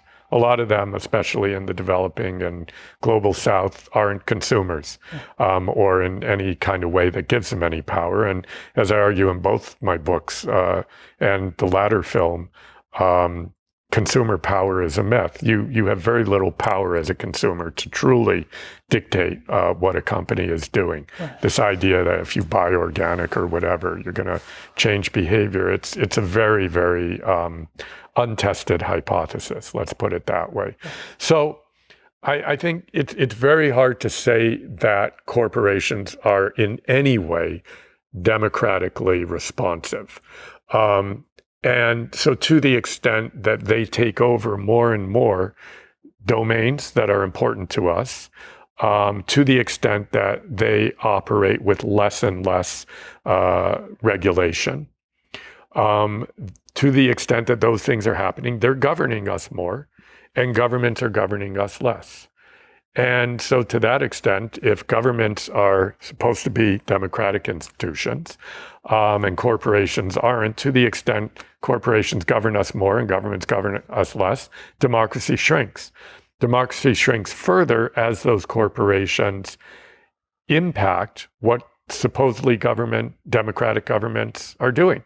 So to the extent that they are influencing democratic governments rather than citizens, that also shrinks democracy. So both those things are happening now, and that is shrinking democracy. The people in Davos aren't worried about that.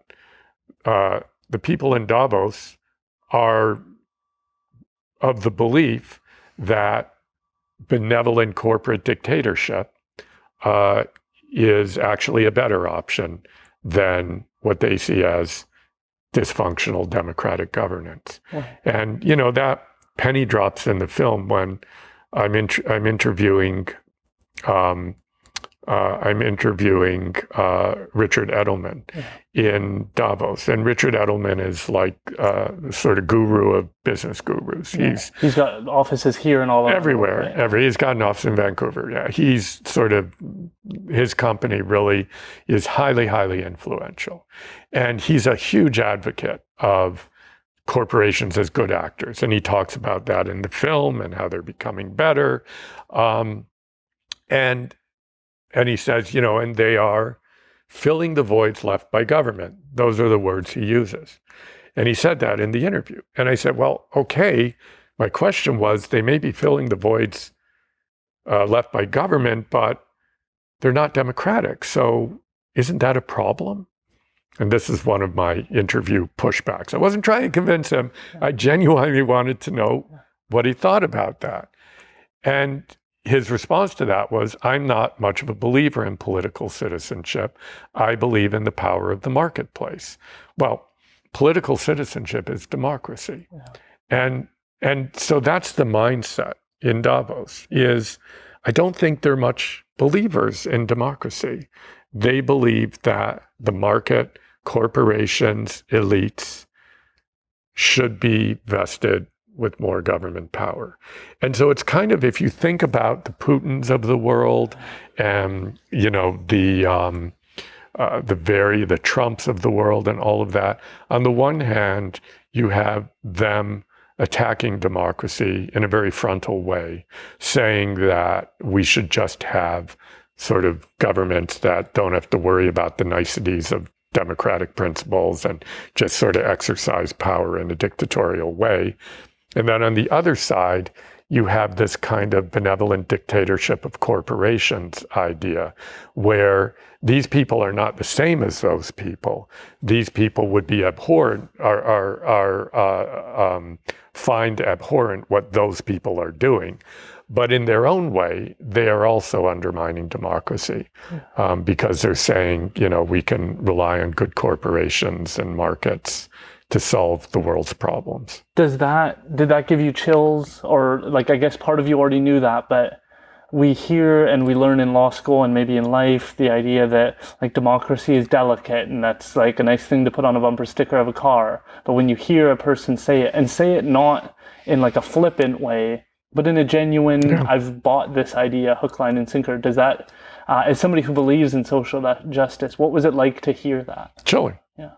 Chilling. I mean, all the more chilling because of the sincerity of the belief on the part of people who have that belief. Yeah, and then I don't know if you've heard of it, but there's this great series called Explained on Netflix, and they did one on billionaires, and they talk about Elon Musk and him getting involved in the Flint water crisis, and how great it is that this individual, this one man, is going to go in and engineer the solution. And then I think it was one of the children of the family of Walt Disney that was like, you do not want these powerful people, because who knows if they're going to be there at the next situation. That's why we have democracy. That's why democracy developed. That's why people fought and died for democratic governance in the sort of history of the West, is because monarchs and plutarchs and autocrats weren't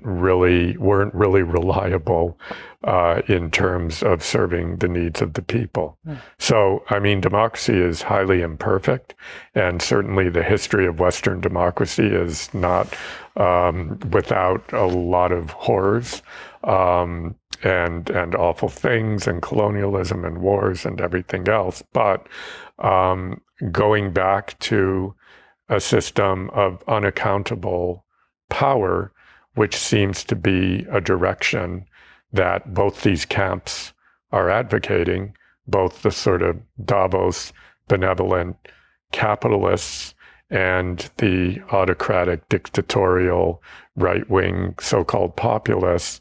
Both those schools are pushing us back to a pre-democratic approach to politics. Yeah. And I think it's the sort of existential crisis of our time to not only resist that, but to take the ideals and idea of democracy far forward from where they are now. I mean, I see this moment as being a very undeveloped, thin kind of approach to democracy, but nonetheless a start.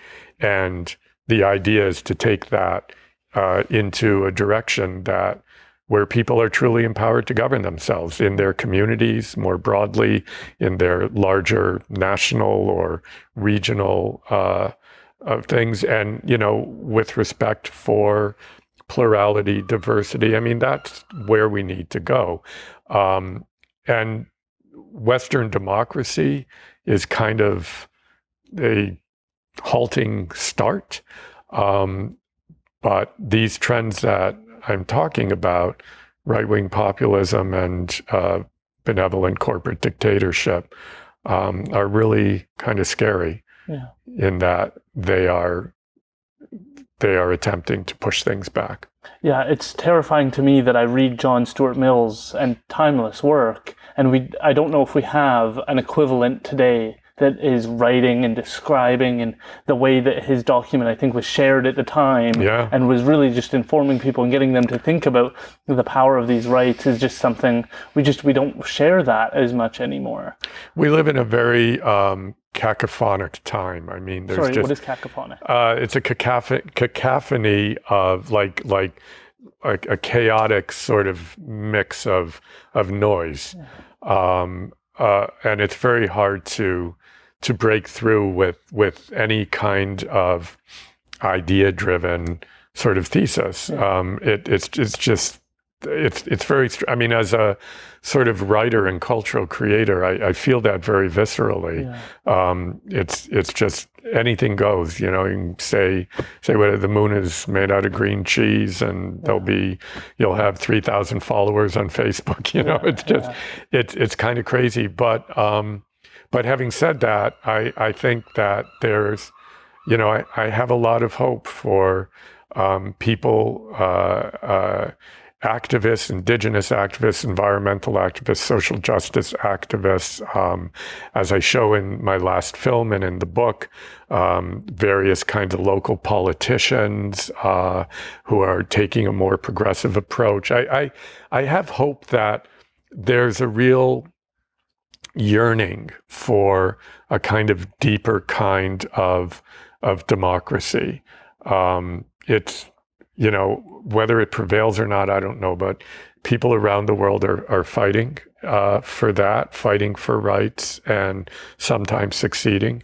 And, I think if we don't win that fight, I think humanity perishes. It's like we're just this little speck in the universe. And if we can't figure out how to be together in a truly sustainable and loving way to each other and to the earth, I think we'll go the way of the dinosaurs. There's no reason why we shouldn't or wouldn't.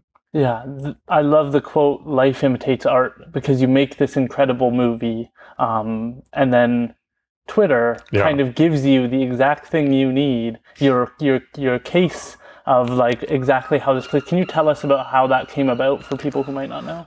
Yeah, I mean, in a sort of nutshell, and you can go to the movie's website or my website and find out more and see the legal pleadings. It's all there. And he also has a podcast on it, so And a podcast you can also on watch it. that. But in short, we make this film. We get longlisted for the Oscars. We're trying to get a U.S. distribution deal, a European distribution deal.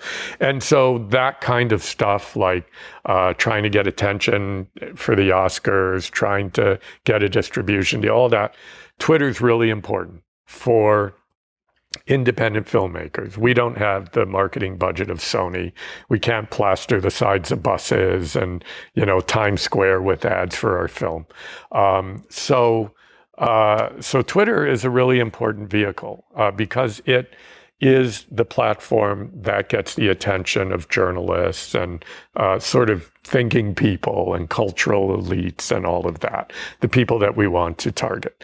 And so we try to promote an ad on Twitter. And promoting an ad on Twitter simply means that you pay them a certain amount of money to, it needs to be said that when you tweet something, it doesn't go to all your followers. It goes to a small percentage. So if you boost your tweet, it'll go to more of your followers. And if you boost it even more by paying them more money, it'll go to people who aren't your followers. So that's the business model of Twitter. So we attempt to boost a tweet of the trailer to the film, and that's all. And we immediately hear from Twitter that our attempt to do that has been barred because it violates their policies. So we ask, what policy did it violate? It violates our inappropriate content policy. What's inappropriate about it? They respond, actually, it violates our political content policy. What's political about it? We're not advocating for a party. It's not political advertising. I mean, it's political, but so is tons of stuff on Twitter. Yeah. You could say that is one of the primary things about exactly Twitter that makes it different than Facebook the other, or exactly. LinkedIn. Yeah. And Twitter itself says that. Yeah. So why is that a problem? Oh, well, it violates our sensitive targeting policies. We're like, what? Now you've told us 3 policies it violates. And all of these responses seem to have come from a bot. They've been automated. Yeah. So we say, can we talk to a real person? So we talk to a real person. The real person says, no, we agree with the bot. It violates our policies. So we're like, there's nothing we can do? Like, can we appeal this? Yeah, appeal it. So we appeal it. No change. We agree. Okay. So we've exhausted all of our possibilities with Twitter. And so, being a constitutional lawyer and a contract lawyer, it's like, oh, well, maybe we should sue. And so then you start looking and you run into all kinds of problems, right? Twitter is a private entity. It's not government. It's not subject to freedom of expression, all this stuff.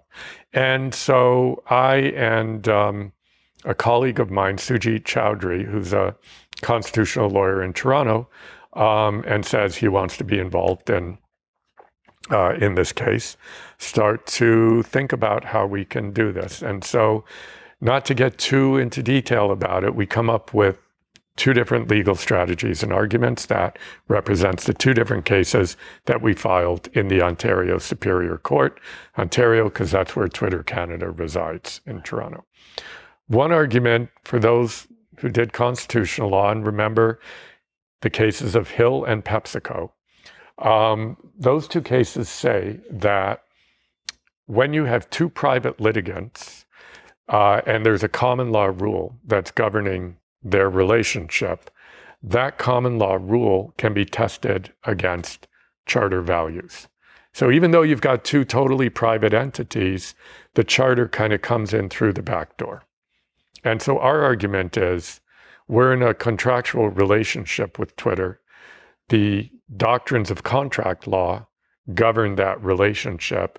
And what we're saying is those doctrines of contract law have to comply with the freedom of speech guarantee. And so when Twitter uses its contract law power to say, we're not going to run your trailer, it can't do that because contract law has to comply with the freedom of speech guarantee. So in a nutshell, that's the argument. You can read it in more detail in the pleadings.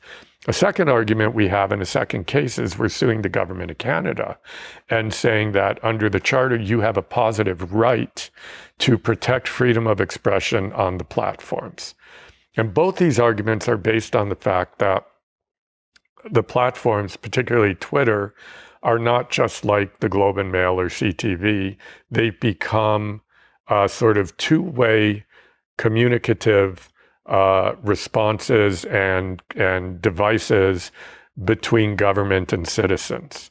And so they become part of the infrastructure of Canadian democracy. So they're kind of like public squares in a town. And so that doesn't mean they're directly subject to the Charter, but it does give air to the arguments that we're making both in the lawsuit against Canada and the lawsuit against Twitter. Right. Can you put on your tinfoil hat? Why are they doing this? What's going on? What was it about your documentary when so much nonsense ends up on that platform reaching people? I've seen sponsored ads that are terrible. And so what was it, do you think, that stood out to them? This is I don't know if it's reached the highest levels of their organization, but what do you think stood out to them as the concern? Beats me. Yeah. I mean, that's the $64,000 question. Yeah. It's an anti-corporate, powerful. The trailer is, you can insert it into your podcast. It's 1 minute and 50 seconds. It's hard-hitting. And I don't know. It doesn't have any more violence, or I don't know the answer to that question. And that's kind of what we've been scratching our heads about. And hopefully in our court case, the judge will scratch their head about it. Do you feel like this was a response from other organizations? Do you think that this is a sentiment among corporations? They don't want to hear, because you said in your first one, there was a positive, there was a sense of like, you hit the nail on the head. Right. I'm part of this. Somebody said, I'm part of a corporation. Right. We have been kind of seeing the writing on the wall and getting this vibe. It seems like this is the opposite. Right. The response to the first film was, thank you for diagnosing the problem. We've got the solution. Yeah. The problem here is we're saying the solution isn't a solution, and there isn't a solution. And so, except for more government regulation, and that's not a message they want to hear. The first film, the corporate sector could somehow find a way in and say, you guys were right. We have been acting badly, but now we're going to act good. Yeah. But this one, we're saying, you say you're acting good, but you can't act good. Yeah. It's not within your nature. Yeah. And so they're like, oh, what's our next move? We don't have one. Yeah. I'm not a conspiracy theorist, and I don't believe that sort of all Twitter and everybody else got together and said we have to suppress this film. I that would just be so bizarre. Yeah. So I really don't know. I do know one thing, which is an important part of our case. Our film lies at the core of the kind of expression that courts in this country have said need to be protected under the Charter. It's political speech. It's speech that contributes to the discourse about social and political life.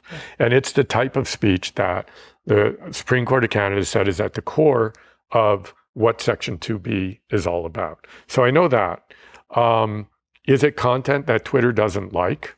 I guess it is, but boy, that's not a reason to censor it on a panel or on a platform that purports to be all about free speech. I guess that's what confuses me the most and I'd like your thoughts on Mr. Musk, but this weird element where so many people wanted to leave Twitter when Elon Musk said he was going to take over because he wasn't woke or open-minded or understanding of the challenges minorities face. And so Twitter as a brand seems to be very understanding, and they want a healthy community dialogue, and they seem to be about the positive, but it seems to be exactly what, again, your documentary is about, is that they say all the right things, and the delivery, the action doesn't seem to be there. Well, here's the strange thing. The strange thing is that I actually don't agree with Elon Musk's approach to free speech. His approach is just let anything go, basically. And it's a very American approach. I actually do agree with the sentiment among those in Twitter who say we need some guardrails, we shouldn't have hate speech, we shouldn't have incendiary speech. I agree with that. Yeah. I agree that we need to balance free speech against other values. The problem with our particular case is I don't see how in any way our film should fall into the type of thing that needs to be restricted. Yeah. And what I think the case underlines, and this is kind of at its core, is that we shouldn't have, whether Elon Musk is running Twitter or anybody else, it shouldn't be a private, unaccountable platform that gets to make these decisions. Yeah. These are decisions that in a democracy should be made by courts and governments. Yeah. These are decisions about public life, public policy, and public good that should be made by public institutions. And that is really the underlying message of our case and the underlying kind of legal architecture of the case, is to say that there is a place for the courts to assess what Twitter does when it decides to censor something.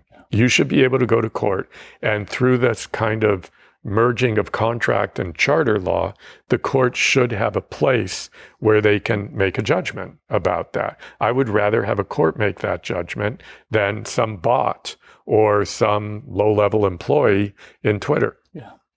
So I guess the big fear right now, actually, I'll just start with your thoughts on Mr. Musk trying to take over, because I agree with you. I think there's a danger in one person shaping this, and it again goes back to this idea one person's going to fix the problems we face, because he might be able to revamp Twitter. What about Facebook?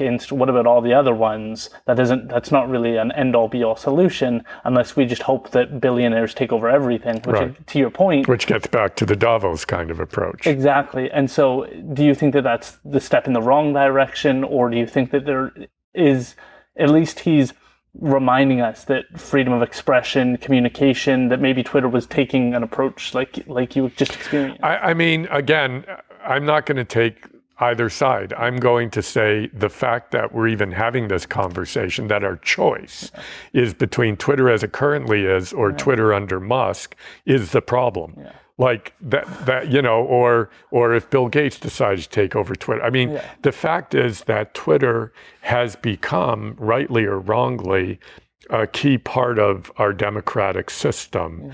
Yeah. And as such, decisions about it shouldn't be made in a purely private framework that is driven primarily by profit. Yeah. Whether it's Musk running it or Jack Dorsey or anybody else who decides to run it.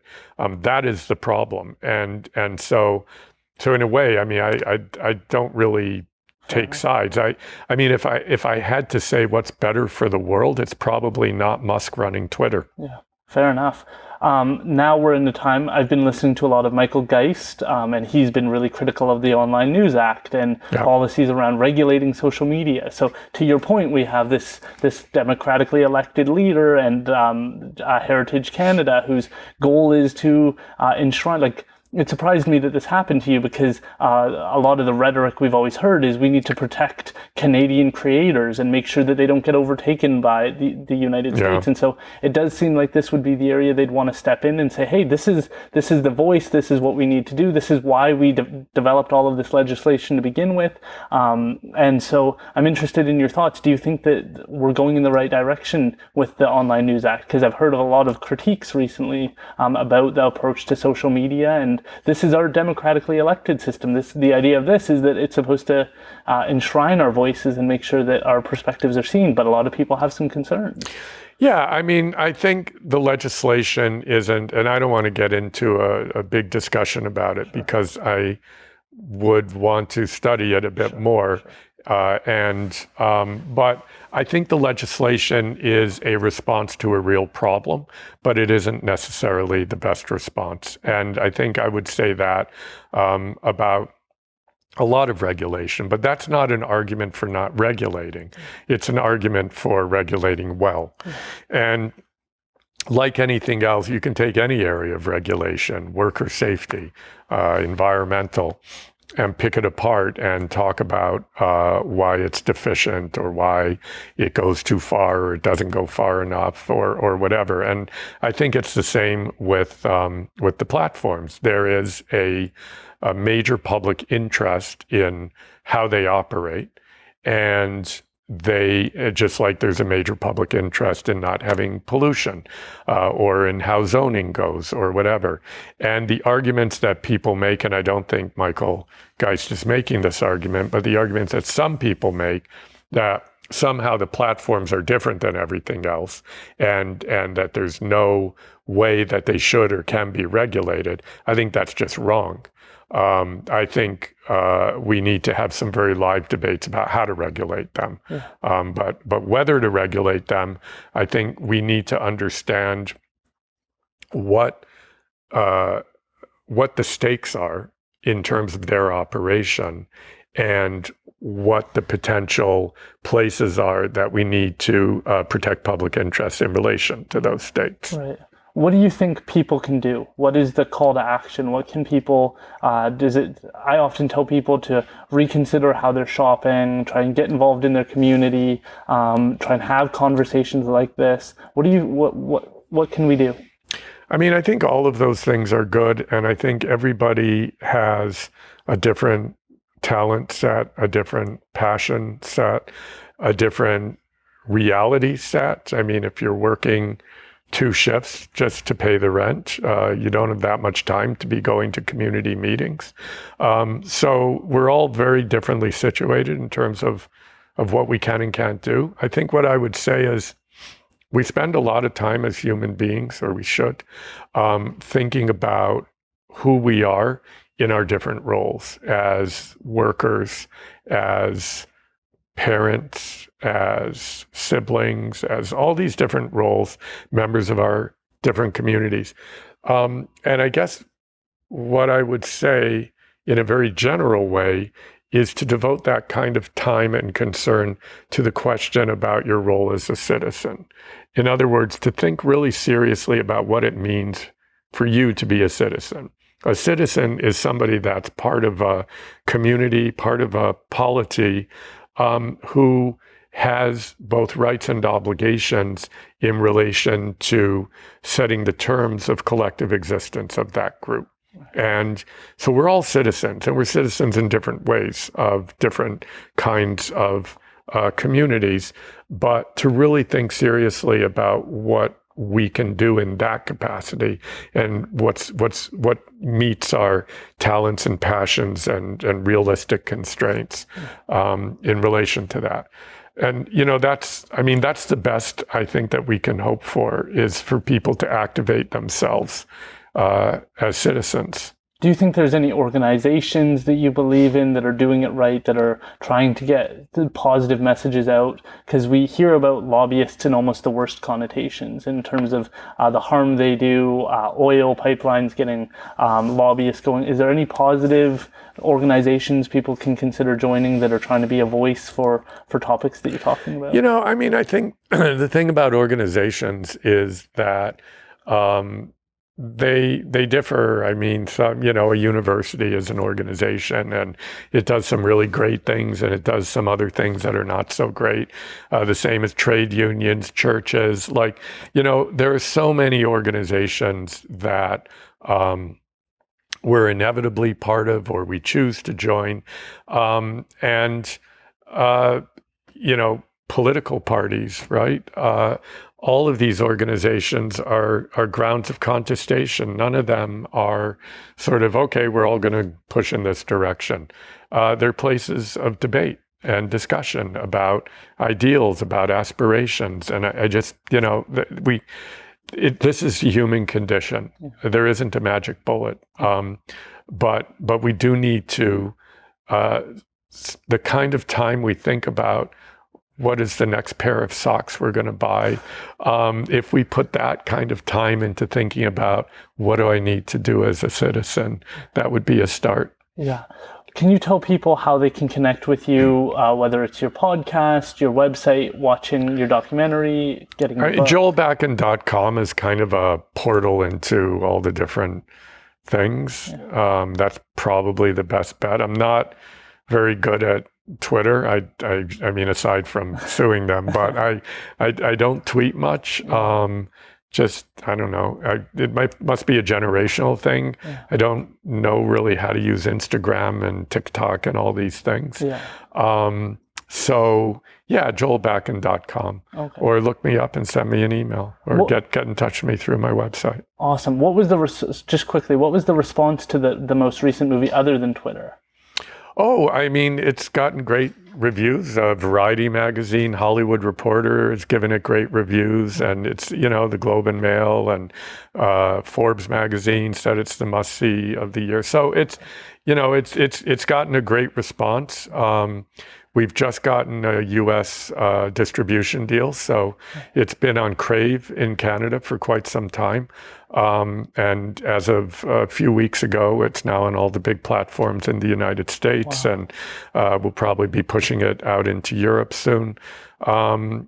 It's difficult releasing a film and book during COVID, especially one that is not escapist. I mean, people during COVID didn't really want to read about the world's problems. They were facing them frontally and in their personal lives. And theaters were closed when the film came out, which really denied us a kind of platform for creating buzz about the film. Yeah. But what I'm really heartened by is both are getting out there in different ways than the first. Not a big theatrical release, but on streaming platforms and community screenings. And the book is just signed a Italian publication deal. So it's it's not like the first one where it was this big kind of boom, and but it's doing well. I'm really proud of this work. Amazing. Do you have any other future plans that you're able to tell us about? Just, continuing getting my courses together for the fall and writing a few academic papers and starting to think about the next big project. Well, I have really appreciated being able to sit down with you and hear about your journey over the years. It's very interesting to hear about your parents being in the area of psychology and then you applying that and how it has impacted your work today, and how that one sort of idea that sat at the back of your mind has taken such a life of its own. And I really think Twitter's interesting that they kind of gave you like the gasoline for the fire to be able to really exemplify and show a case study of what you're talking about. And I think it exemplifies that. And I've heard amazing things from students and faculty about your work and about how you look at things and how you think about things. And I think you're just an admirable person. So it was just a pleasure to sit down with you. Well, I think you're an admirable person too, and I very much enjoyed this interview. Awesome. So thank you. Well, thank you.